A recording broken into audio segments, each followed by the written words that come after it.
They say life begins at 40. For me, life fell apart at 48. I had lost my job, my sense of purpose, and almost my will to keep going. But sometimes, when you're standing at the edge of despair, the road calls your name.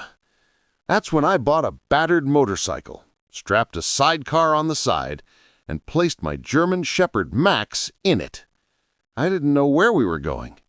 I just knew we couldn't stay where we were. This isn't just a story about riding across America. It's about how a man and his dog found freedom, 1 mile at a time. Where truth meets imagination. Welcome to Facts and Fiction. I used to think stability was everything. I worked in an office for over 20 years. Same company, same desk, same routine. But one morning, a man in a tailored suit walked into the office with a stack of folders, and by the end of that day, half the department, including me, was gone. Just like that, I was unemployed at 48. The bills piled up, my confidence drained away, nights turned into long hours of staring at the ceiling, wondering where the years had gone. The only thing keeping me sane was Max, my German Shepherd. He'd nudge my hand when I sunk too low, wag his tail when I barely had energy to move, and sit by the door every evening like he was waiting for me to find a reason to step outside. One afternoon, I wandered into a garage on the outskirts of town. There it was, a scratched-up motorcycle, black paint chipped, chrome dulled. A sidecar leaned against the wall beside it, dusty but sturdy. The mechanic caught me staring. "Runs well," he said.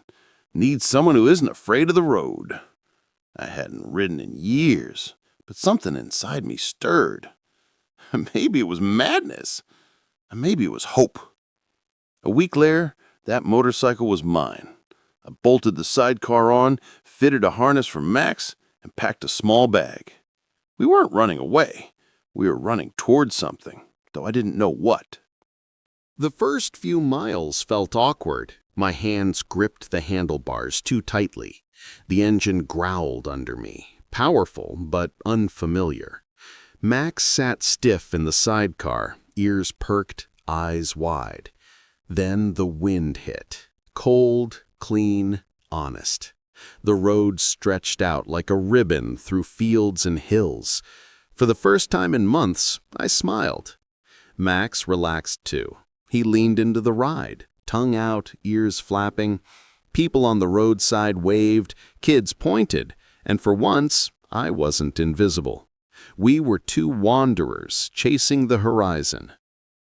Adventure isn't all sunshine.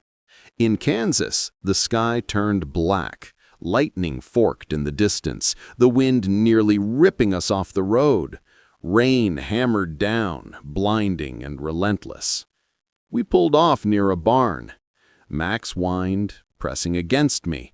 I wrapped my arms around him and whispered, "We're okay, buddy. Just another storm." We slept on hay that night, damp but safe. And I realized storms weren't just weather. They were life. You don't beat them. You endure them, knowing skies clear again. Every town brought new faces. A farmer in Oklahoma gave us fresh water and a warm meal. A retired trucker in Arizona waved us down, just to say he admired the courage to ride. In New Mexico, a little girl tugged her mother's sleeve and whispered, "Look, Mom, it's a cowboy and his dog." That made me laugh, but it also hit me. This journey wasn't just mine anymore. People saw us, connected with us, cheered for us. The road was stitching me back together, piece by piece. The miles blurred, but the lessons sharpened. I realized losing my job wasn't the end.